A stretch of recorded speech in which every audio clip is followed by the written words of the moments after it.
Welcome to the federal Andhra Pradesh. ఆంధ్రప్రదేశ్లో double engine సర్కార్ అంటే తెలుగుదేశం కూటమి ప్రభుత్వం అధికారంలోకి వచ్చి 20 నెలలైంది. ఈ 20 నెలల కాలంలో ముఖ్యమంత్రి చంద్రబాబు నాయుడు, ఉప ముఖ్యమంత్రి పవన్ కళ్యాణ్, ముఖ్యమంత్రి కుమారుడు విద్యాశాఖ మంత్రి నారా లోకేష్ వీళ్ళందరూ కూడాను ఒకే ఒక్క ఎయిమ్తో పనిచేస్తున్నారు. ఏంటి ఆ ఏమంటే అమరావతి అభివృద్ధి చెందాలి, అమరావతి రాజధాని ప్రాంతంగా కేంద్ర ప్రభుత్వం గుర్తించాలి, ప్రజలు గుర్తించాలి, అమరావతి నుంచి ప్రపంచమంతా ఎదురు చూడగలిగే విధంగా ఏది కావాలన్నా అందించే విధంగా తయారు చేయాలి అనేది ముఖ్యమంత్రి ఆకాంక్ష. అయితే ఇది స్వప్నంగా మిగులుతుందా, లేదు నిజంగా అమరావతి ఆర్థిక నగరంగా స్థిరపడుతుందా అనేది ఇప్పుడు ప్రజల్లో ప్రధానమైనటువంటి చర్చ. మేధావి వర్గం ఎవరిని కదిలించినా కనీసం 30 సంవత్సరాల తరువాత అమరావతి అభివృద్ధి గురించి మాట్లాడండి, ఇప్పుడు ఏం మాట్లాడినా మనము ప్రయోజనం లేదు. ఇప్పుడు లక్షల కోట్లు అప్పులు తెస్తున్నారు, అప్పులతో ఆ నిర్మాణం జరుగుతుంది. ఆ అప్పుల నిర్మాణాలు, అప్పులు కట్టకపోతే ఏమవుతాయో మనకు తెలియదు. మనం చూస్తున్నాం, సాధారణంగా ఒక వ్యక్తి దగ్గర అప్పు చేసినప్పుడు సమయానికి కట్టకపోతే మన ఇంటిని వేలం వేస్తున్నాడు. లేదు, మనము బ్యాంకులో ఒక ఇల్లు కొనుక్కున్నాం, సకాలంలో ఈఎంఐ ఒక 2 నెలలు కట్టకపోయినా 3 నెలల్లో నోటీస్ ఇచ్చేసేసి మన ఆస్తులను వేలం వేస్తున్నారు, స్వాధీనం చేసుకొని వాళ్ళు అమ్ముకుంటున్నారు, చూస్తూ ఉన్నాం. అప్పులు విపరీతంగా తెచ్చినప్పుడు ఎప్పుడైనా ఏ క్షణంలోనైనా ఇటువంటి ప్రమాదం సంభవించవచ్చు. ఎందుకంటే అటువంటి అగ్రిమెంట్లు ఇవన్నీ కూడాను ఉంటాయి.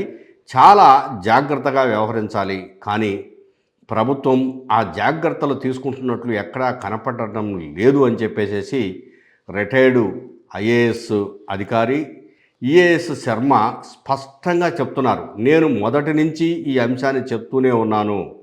అమరావతి నగరం మీద అత్యంత ఉత్సాహంతో కొన్ని లక్షల కోట్లు లేదా వేల కోట్లు ఖర్చు పెట్టడం మంచిది కాదు, ఎప్పటికెప్పుడు ఖర్చు పెట్టడం మంచిది కాదు, అన్ని ప్రాంతాలను అభివృద్ధి చేయండి అని చెప్తున్నాను. కానీ నా మాటను పెడచెవిన పెడుతున్నారు. ముఖ్యమంత్రికి ఎన్నోసార్లు లేఖలు రాశాను, సీఎస్కు లేఖలు రాశాను, అయినా పట్టించుకోవడం లేదు. ఇది అమరావతి అనేది కేవలము మున్సిపల్ శాఖ మంత్రి నారాయణ, ముఖ్యమంత్రి చంద్రబాబు నాయుడు, లోకేష్ ఇలా ముగ్గురి మధ్యనే తిరుగుతూ ఉంది. కాబట్టి భవిష్యత్తు చాలా భయంకరంగా ఉంటుంది, ఒకసారి ఆలోచించండి అనేది ఆయన ఒపీనియన్, ఆయన అభిప్రాయం. నిజంగా ఒక్కసారి మనం అమరావతి గురించి ఆలోచిస్తే ఇటీవల సిఆర్డిఏ అంటే సిఆర్డిఏ ఇప్పుడు రాజధాని ప్రాంత అభివృద్ధి డెవలప్మెంట్ బోర్డు అనేది, ఇప్పుడు సిఆర్డిఏ అనే ఏజెన్సీ అనేది ఏది చేసినా ముఖ్యమంత్రి లేదా నారాయణ గారు చెబితేనే చేస్తారు. వాళ్ళ సొంతంగా ఏదో బోర్డు సమావేశమైంది, ఈ బోర్డులో కొన్ని నిర్ణయాలు తీసుకున్నారు, బోర్డు నిర్ణయాలు ఇంప్లిమెంట్ చేస్తారు, ఇదంతా ఒక పైకి చెప్తున్నదే. ఇక్కడ సీఎం కానీ సీఎం కనుసనలో నడిచే మంత్రి నారాయణ కానీ వీళ్ళిద్దరూ ఏమి చెప్పినా సిఆర్డీఏ వెంటనే ఇంప్లిమెంట్ చేస్తుంది. అయితే ఇటీవల ఏంటంటే 74వ రాజ్యాంగ సవరణ ప్రకారము మన స్థానిక సంస్థలకు స్వయం ప్రతిపత్తి కల్పించడం అనేది ఒక ప్రత్యేకమైనటువంటి అంశం. అది చట్టం అవకాశం కల్పించింది. ఇప్పుడు ఈ లెక్కన కొత్త మున్సిపాలిటీలు ఏర్పడతాయి, కార్పొరేషన్లు ఏర్పడతాయి, రకరకాల అంటే స్థానిక సంస్థలు ఏర్పడతాయి. అప్పుడు స్థానిక సంస్థల్లో దానికి ఒక ప్రత్యేకమైనటువంటి పాలనా వ్యవస్థ ఉంటుంది, నడుస్తుంది. అలా ఒక వ్యవస్థను సిఆర్డిఏకు తయారు చేయాలనేది ముఖ్యమంత్రి ఆలోచన. ఆ మేరకు కొన్ని నిబంధనలు కూడా తయారవుతున్నాయి. వచ్చే నెలలో ఈ నిబంధనలు అమలులోకి తీసుకురావాలని చెప్పేసి సిఆర్డిఏ ప్రయత్నం చేస్తూ ఉంది. అంటే ఇప్పుడు క్యాపిటల్ రీజియన్ డెవలప్మెంట్ అథారిటీ ఏదైతే ఉందో అది డెవలప్మెంట్ అథారిటీ మాత్రమే. రేపొద్దున ఈ మున్సిపల్ అథారిటీలోకి పోయినప్పుడు దానికి అది ఆ ప్రాంతానికి మరి మున్సిపాలిటీ అంటారో లేకపోతే మెట్రో ఏది పేరు పెడతారో తెలియదు, కానీ అది స్థానిక స్వపరిపాలన కిందకి వెళ్ళిపోయింది. అంటే ఇప్పుడు ఢిల్లీలాగా ఈ ఢిల్లీ పరిపాలన ఎలా ఉందో అట్లా ఒక పరిపాలనా విభాగం కిందకి వెళ్ళిపోతుంది. అలా వెళ్ళిపోతే ఆ, ఇప్పుడు అక్కడ పెత్తనము ఎవరిదవుతుంది?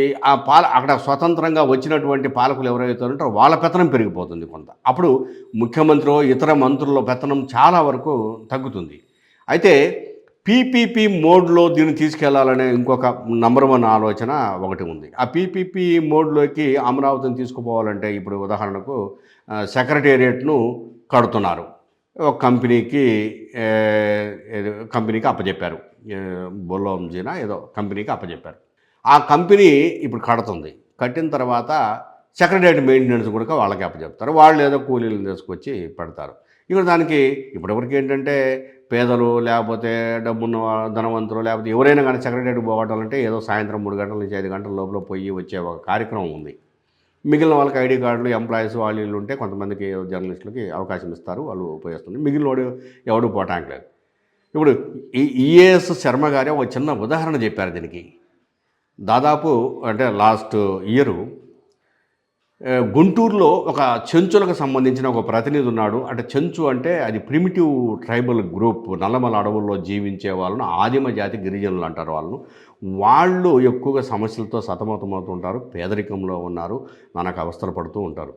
వాళ్ళందరినీ ఒక సమస్య వచ్చింది, ఏదో ల్యాండ్ ఇష్యూ వచ్చింది. ఆ సమస్య మీద వాళ్ళను సెక్రటేరియట్కు వాళ్ళు పోయి కలవడానికి గత సంవత్సరం అంతా ప్రయత్నం చేశారు, కుదరలేదు. తర్వాత వాళ్ళు శర్మ గారిని ఆశ్రయించారు. ఈఏఎస్ శర్మ గారు నేరుగా విశాఖపట్నం నుంచి అమరావతికి వచ్చి ఆయన లోపలికి పోవాలంటే సెక్యూరిటీ వాళ్ళు ఆపేశారంట. ఆపేసి ఆయనకు చెప్పింది ఏంటంటే, సార్ మీరు పోవడానికి లేదు, మీ ఐడి కార్డు చూపించంటే, నేను రిటైర్డ్ ఐఏఎస్ అన్నయ్య, నేను ఢిల్లీలో పనిచేశాను, తర్వాత ఇక్కడ పనిచేశాను గతంలో, కాబట్టి నన్ను లోపలికి పోనీయండి అంటే, సరే ఏదో ఒక 10 నిమిషాలు అటు ఇటు ఆపి మొత్తం మీద లోపలికి పంపించారు. చివరకు లోపలికి పోయి ఏ సెక్రటరీని అయితే కలవాలనో ఈ చెంచులు ఆడికి పోతే ఆయన చనిపోయి ఉన్నాడు. ఇక సమస్య తెలియదు. ఇప్పుడు మళ్ళీ మొదటి నుంచి సమస్యను వెతుక్కోవాలి, మళ్ళీ చెప్పాలి, కొత్త సెక్రటరీ గారికి చెప్పాలి. అంటే పరిస్థితి ఎంత దారుణంగా ఉందో చూడండి. అంటే ఒక సెక్రటేరియట్లోకి పోవడానికి సాధారణ ప్రజలకు సంవత్సరాల తరబడి సాధ్యం కావటం లేదు. నాలాంటోడు పోవాలన్నా సాధ్యం కాని పరిస్థితులు కొన్ని ఉన్నాయి. ఇట్లాంటి పరిస్థితులలో అమరావతి రాజధాని ప్రాంతంలో పీపీపీ మోడ్ కింద ఆ సంస్థలను నిర్మించుకున్న వాళ్లకు మెయింటెనెన్స్ అప్పచెప్పటము, వాళ్ళు ప్రభుత్వ భాగస్వామ్యము రెండు కలిపి ఉండటము, ప్రతి సంస్థను మనిషిని కలవడానికి పోయినా, మాట్లాడటానికి పోయినా దానికి ఒక పెద్ద సెక్యూరిటీ, ఈ వ్యవస్థ అంతా ఉండటం అంటే సామాన్యుడు అమరావతి నగరంలో అడుగు పెట్టలేడు, అది సాధ్యం కాదు అని ఈఏఎస్ శర్మ స్పష్టంగా చెప్పాడు. అయితే ఈ మున్సిపల్ వ్యవస్థ, స్థానిక పరిపాలనా వ్యవస్థ వచ్చినప్పుడు కొంత ఫీజిబిలిటీ ఉంటుందేమో. అయితే మరి ఏ ఉద్దేశంతో చంద్రబాబు నాయుడు ఇప్పుడున్న రాజధాని డెవలప్మెంటు ఏజెన్సీని కాదని మళ్ళీ స్థానిక స్వపరిపాలనా వ్యవస్థను అందులో తీసుకురావడానికి ఎందుకు ప్రయత్నం చేస్తున్నాడో. ఇప్పుడు కావాలనుకుంటే దాని ఇప్పుడు మంగళగిరి ఉంది, లేదా తాడేపల్లి ఉంది, తాడేపల్లి మున్సిపాలిటీ కన్నా సిఆర్డిఏను కలపచ్చు, దాన్నే నిర్వహణ చూడవచ్చు. కానీ ఇది ఒక ప్రత్యేక విభాగంగా తీసుకురావాలని ప్రయత్నం చేస్తున్నారు. రేపొద్దున అవసరమైతే తాడేపల్లి, మంగళగిరిని కూడా సిఆర్డిఏలోనే ఉంటాయి కాబట్టి వాటిని ఆ మున్సిపాలిటీలను కూడా రద్దు చేసి ఏదో మెట్రోపాలిటన్ నగరం అనో ఇంకోటనో స్థానిక సంస్థల పరిపాలనా విభాగంలోకి తీసుకొచ్చే ప్రయత్నాలు జరుగుతున్నాయి. ఇది తీసుకురావడం వల్ల సాధారణ పౌరులు, సామాన్యులు వీళ్ళందరూ కూడాను ఎంతో కొంత పాలకుల దగ్గరికి వెళ్ళడానికి వీలుంటుందనే ప్రయత్నము చంద్రబాబు నాయుడు చేస్తున్నాడు అని అంటున్నారు. కానీ ఇది స్వప్నం లాంటిది, ఒక కళ లాంటిది, ఇప్పట్లో జరిగే పని కాదు.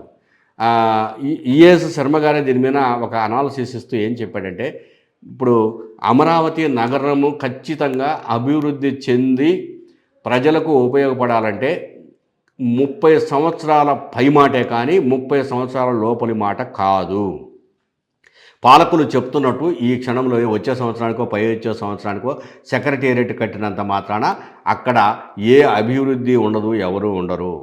ప్లస్ 30 సంవత్సరాల తర్వాత అని మనం అంటున్నాం కదా అభివృద్ధి చెందుతుందని, ఈ లోపులోనే ఎవరైతే అక్కడ కన్స్ట్రక్షన్ వింగ్లో పనిచేస్తున్నారో ఆ కూలీల జీవన విధానం ఏంటి, వాళ్ళు ఎలా బతుకుతున్నారు, అక్కడ మహిళల పరిస్థితి ఏంటి, వాళ్ళకి లెట్రిన్స్ ఏంటి, ఈ తీసుకొచ్చిన కాంట్రాక్టర్లు వాళ్ళ చేత ఏ విధంగా పని చేయిస్తున్నారు, నిర్బంధంతో పని చేయిస్తున్నారా, స్వేచ్ఛగా పని చేయిస్తున్నారా, ఎక్కువగా ఒడిశా ప్రాంతం నుంచి ఈ కూలీలందరినీ తీసుకొచ్చారు, వీటి మీద కనీస పర్యవేక్షణ ప్రభుత్వానికి ఉందా, అసలు ఆ ప్రయత్నం చేస్తుందా ప్రభుత్వము అనేది ప్రధానంగా శర్మ గారు రైజ్ చేసినటువంటి క్వశ్చన్. ఇది కేవలము కాంట్రాక్టర్ పరిధిలోనే ఉంటుంది, కాంట్రాక్టర్ల అధీనంలోనే ఉంటారు.